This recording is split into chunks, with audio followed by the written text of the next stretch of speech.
Longsor terjadi di ruas jalan provinsi, tepat Banjir di Kabupaten Melawi, Kalimantan Barat. Dan tsunami yang melanda wilayah Donggala dan Palu turut menarik perhatian.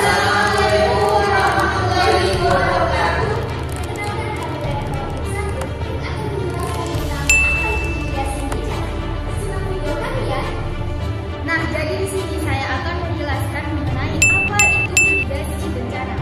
Jadi, mitigasi bencana adalah serangkaian upaya yang dilakukan untuk mengurangi risiko, dampak, dan kerugian yang ditimbulkan oleh suatu bencana, baik terhadap manusia, harta benda, maupun lingkungan. Mitigasi dilakukan sebelum bencana terjadi sebagai bentuk pencegahan dan kesiagaan. Bencana itu memiliki tujuan. Yang pertama itu mengurangi dampak kerugian jiwa dan harta benda. Yang kedua itu menyiapkan masyarakat agar lebih tanggap terhadap bencana. Yang ketiga itu menjaga fungsi lingkungan agar tetap seimbang. Yang keempat membangun sistem yang berkelanjutan dalam menghadapi bencana. Itulah tujuan dari mitigasi bencana.